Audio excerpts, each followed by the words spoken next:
The season is here, so let's talk best case scenarios. And because we're sick, let's just throw in a few worst case scenarios as well today on the Locked On Bulldogs podcast.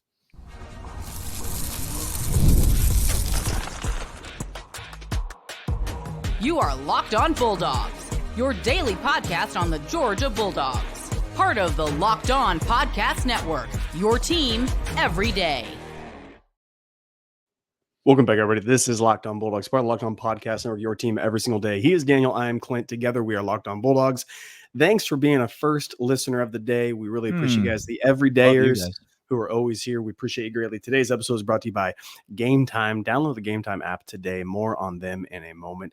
Daniel, you'll know you're an everydayer if you're sick and depraved enough to stick around to the third segment when we talk about worst case scenarios for this. When we say that's how you'll know. How many losses can we see on this, and how feasible is it? Because we're there, like we're full bucket season. If you don't have your bucket, go to Home Depot, ask for a pallet, get them delivered. Ain't gonna fit in the van, okay? No, they're not gonna fit in that van. I tell you that. You're gonna want plenty of buckets. This season could go any number of ways. We're gonna actually give our just a little structure for the week here. We're gonna give our official season predictions tomorrow on the show. The Thursday show, we're going to talk about season win total locks that we like from around the country, but that's the show that we're also in the first segment going to give our official predictions on what's going to happen for this Georgia football team this season. And so we're not going to divulge that today, but we are going to talk about, if everything goes right, what does Georgia look like this year? And it's not just as simple as saying they're 12-0, they win the national championship. Like it's more complicated than that. It's more nuanced. How do they do that? What does it look like? And then towards the end of the episode, as I mentioned, we will get into some of the more bucket-worthy topics of conversation because things could go wrong. Things can always go wrong. And we'll talk about that and what that will look like. But let's start here, Clint. It can go wrong in 9 days, Daniel. It could go wrong in 9 days. Okay, sorry. Third segment. That's the third segment. See? I apologize. No, he doesn't. He apologizes for nothing. I do. I'm nothing. Okay, we agree that the best case scenario for this Georgia football team is that they will be 12-0. That they'll head to the SEC championship game, that they will win that game 13-0, number one seed in the college football playoff, get a bye, win 3 playoff games, 16-0 national champions. We agree that is the ceiling. That is the best case scenario. But talk to me about if I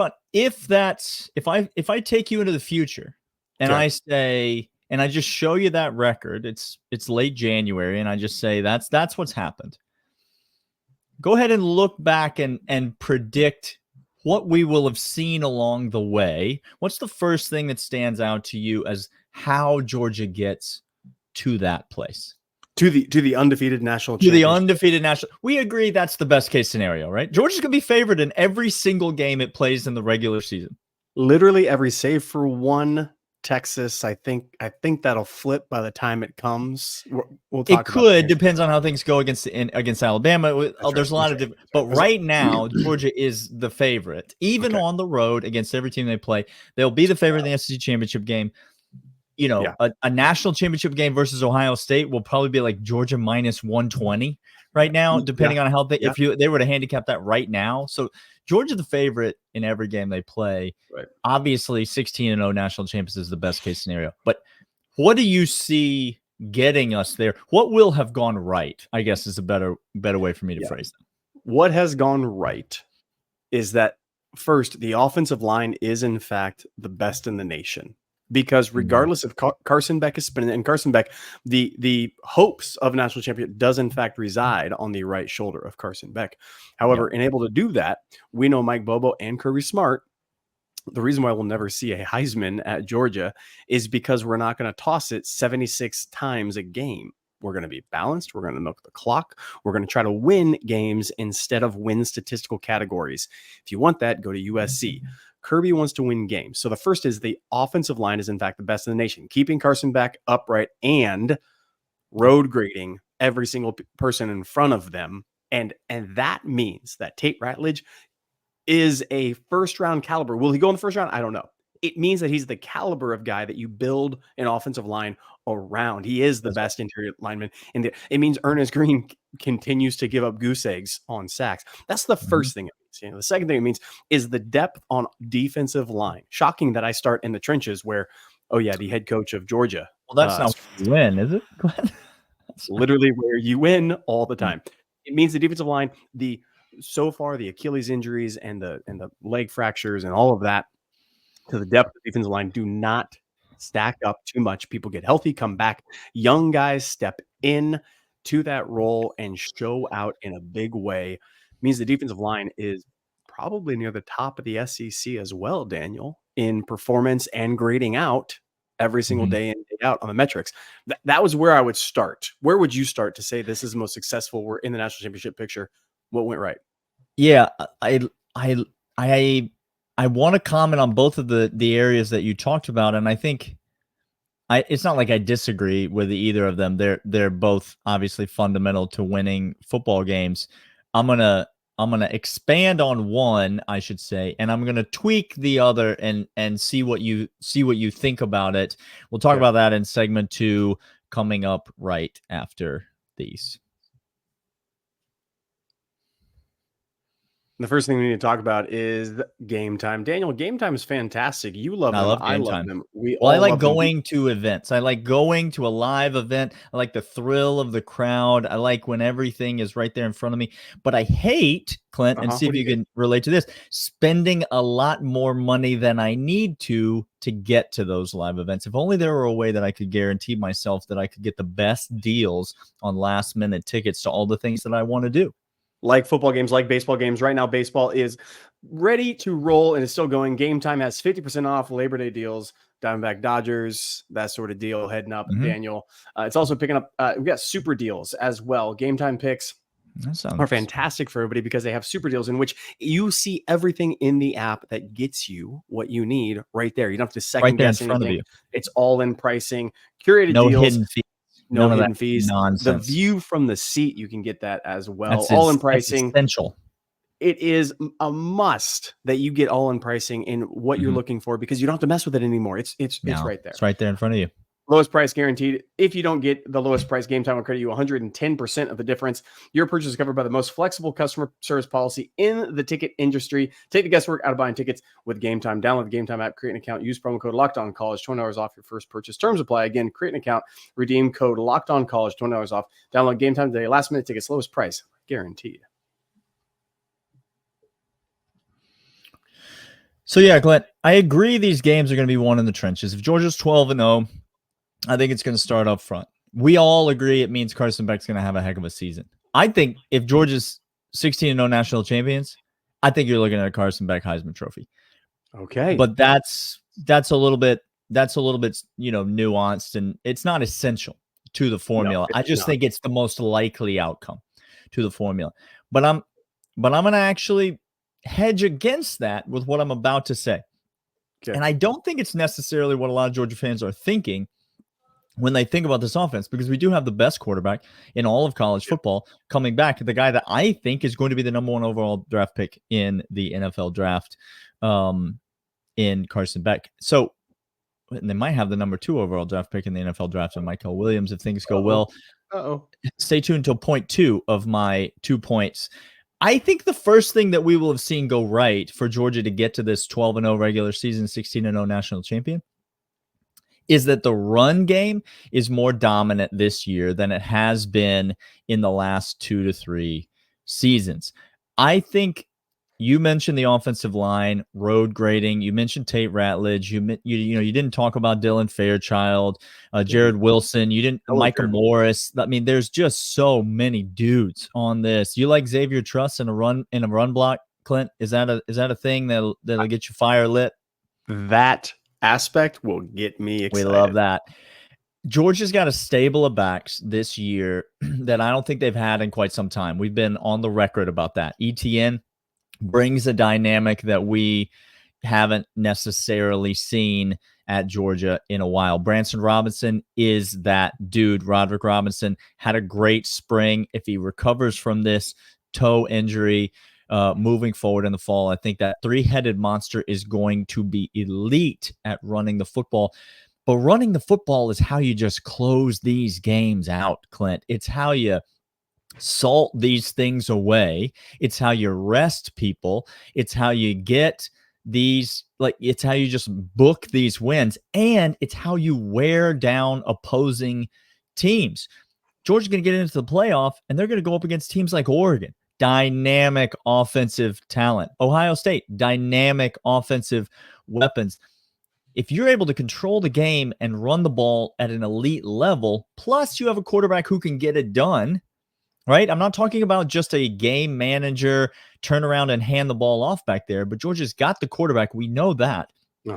If they can control the ball in the run game, I think this offense will be absolutely unstoppable. Will they be statistically what, Alabama offenses of the past have been? No, I don't think they will be.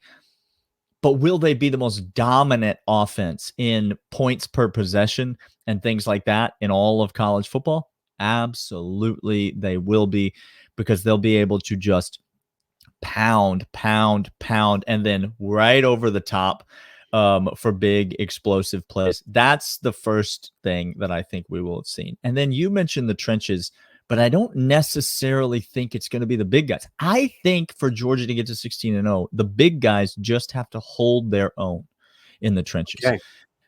I think they just need to be good. Just don't be bad. That's all I'm looking for out of the big guys in the middle.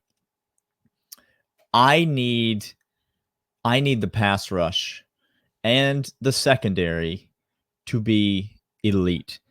I just don't think there are teams in college football. Think about the teams that Georgia's going to have to get through to get to this 12-0 mark. Any of those teams going to be just lining up and running it, turning around, handing it off, and just running it down the A gap like at Georgia? Is that going to be the recipe? I know Milroe killed us with his legs last year. That ain't just a QB draw in the A gap. That ain't what that was. Texas doesn't have any running backs left. Texas got. Talk about season preview. Oh, here we go. Ole Miss isn't going to try to line up and do that, because they did that last year and we beat them 712-0. So I don't think, and then you get in the playoff teams like Ohio State, obviously Quinshon Judkins, that they've got an elite running back, and Travion Henderson, still not necessarily the style that you would expect from a Ryan Day, Chip Kelly team to just hit you inside with inside run after inside run. I know Chip Kelly loves to run the ball. I think Ohio State's actually going to run it really well this year. They will. I think Georgia's pass rush and secondary are going to be the keys to this defense. I think the linebacker play is going to be stellar, but I need Michael Williams to be the number 2 pick in the NFL. I'll tell you that if Georgia's 16-0 wins the national championship, Todd McShay is going to be talking about Michael Williams as the number 1 pick in the NFL draft. I guarantee it. Now, again, the running game versus the passing game of this schedule that we have. Kentucky, we know their quarterback. We know that they don't have the running game that they used to. We know that he likes to tuck it and go. We've seen it many times. Alabama, if Milroe gets contained on that side. Auburn, Thorne that's his game. Remember last year? I certainly do, Daniel. I do as well. That was their entire offense. Mm-hmm. If you just go down the list over and over at Texas with Ewers, if Ewers is neutralized because they have no run game, Ole Miss, you go down, it would be a giant get for Michael Williams to be coming off the edge, crashing down hard. I don't disagree with that. We're going to come back after this, tell you the worst case scenario that we see. Not no wins. Georgia goes without stop. Just the actual worst case scenario. I'll just say this. It's not going to be pretty. We'll talk to you about it next. But first, I want to let you know about FanDuel. FanDuel is fantastic. We love them. You should love them as well. Here's why you should like FanDuel. You've heard us talk a lot about them, America's #1 sportsbook. Well, we have something a little different for you. Right now through September 22nd, all FanDuel customers get who bet $5 get a 3-week trial of NFL Sunday Ticket from YouTube and YouTube TV. Then, with a YouTube-based plan, you'll be able to watch every single regular season afternoon out-of-market game. All you need to do is have a Google account, current form of payment, and you can cancel any time. Visit FanDuel.com/lockedon to download America's #1 sportsbook. That's FanDuel.com/lockedon, America's #1 sportsbook. But also, we want to talk about Ibotta, Daniel. Yeah, right now, look, the economy is not fantastic. Inflation's all over the place. Things like sunscreen and sandals and buckets and food at the beach when you go. Need those buckets. As you go, buckets aren't just for the beach; they're for segment 3. And if you don't think that we are grabbing any bucket in the house because all the rest of the field, bucket, you have something coming your way. Ibotta is a free app that lets you earn cash back every time you shop, earn on hundreds of items from groceries, beauty supplies, even toys, so you can make sure you're beating inflation no matter what you're purchasing. The average Ibotta user earns around $256 per year, cover the cost of an entire shopping trip or that flight you've been eyeing. Other apps gives you points that don't amount to much. You can save on over 2,400 brands and shop over 1,000 retailers. Right now, Ibotta is offering our listeners $5 just for trying Ibotta by using the code LOCKEDONCollege when you register. Just go to the App Store or Google Play Store and download it for free, the Ibotta app, to start earning cash back, and use code LOCKEDONCollege. That's Ibotta in the Google Play or App Store and use code LOCKEDONCollege. Okay, Daniel, let's go worst case scenario. And I think if you look at the schedule, we've already hinted at a couple things that we think are going to happen for Georgia this year. We've intimated that the Texas game for us is a circled date, going over there to Austin and playing that team with a good offensive play calling head coach is going to be challenging. Alabama as well. What do you realistically think the worst case scenario is for us? Yeah, again, we're going to give official predictions on win-loss records on tomorrow's show. And so tune back in then and figure out what we actually think is going to happen if 16-0 national champions is the best case scenario for this Georgia team. And I do think that's a realistic best case scenario. My realistic worst case scenario is 8-4. I genuinely believe that this team could go 8-4. And Georgia fan, if this team goes 8-4, it's going to be a really, really, really tough 9 months until the next football season, because there are so many fan bases tuning into this podcast right now who are desperate for Georgia to go 8-4. And I think it is a realistic worst case scenario. I think there are 5 losable games on this schedule. And so I'm not even saying Georgia, because I don't think it's realistic that Georgia would lose all of its losable games, right? I think there are 7 absolute stone cold lock wins on this schedule. And I think there are 5 losable games. I'm interested to see if you agree with me or disagree with me. I got Clemson, Alabama, Texas, Ole Miss, and Tennessee as the 5 losable games on this schedule. I do not think there is a universe in which Georgia goes 0-5 in those games. I also don't think there's a universe in which Auburn, Kentucky, any of Georgia Tech, any of these other schools, Mississippi State, there's no other team on this schedule that can beat Georgia, period. If Georgia goes 1-4 in those games, I think that's the worst case scenario. I think it would involve a Carson Beck injury. If I'm being honest, I think it would involve a Carson. And so I am factoring in, if Carson Beck gets hurt week 1 against Clemson, I still think Georgia could go. I think Georgia's floor is still 8-4. Kentucky can't beat any quarterback on this roster. Like, none of them. So I'm not willing to go lower than that. I'm curious if you agree with that assessment, if 8-4 is too low, if you've got more losable games on the schedule than I do. Where are you at in terms of Georgia's worst case scenario this season? Those are the 5 games you circle. The hope of those games, I mean, if we lose 2 out of those 5, we still make the playoff, I believe. Sure. We lose 3, we're getting dangerous territory. We might sneak in maybe because we started as 1 and that whole thing. There's a chance we lose 2 of the 5 in the regular season and we make the SEC championship game, if we lose that game, I don't think we make the playoff. So there's a lot of weird scenarios. I think if we lose 2 of those games and miss the SEC championship game, we would make the playoff. Yeah. There's wild how this happens. There's a lot of tragic scenarios. Obviously, in my worst case scenario, Georgia misses the playoff. They miss the SEC championship game. They are, sort of one of the better of the rest of the teams in the conference. Tennessee has good quarterback play. Apparently, if he lives up to billing, that game is dangerous all of a sudden. But Daniel, the Texas game has you and I in consternation 24/7. The Ole Miss game, is there a spectrum of Ole Miss that is 4 wins this year or 1 loss in SEC? Yes, that's Ole Miss in a nutshell. They could tank every game. They can lose tough ones and close ones, or they can just steamroll because of the talent acquisition that came in is actually talented. Let me say this about Ole Miss. Ole Miss could go 9-3 this year and beat us.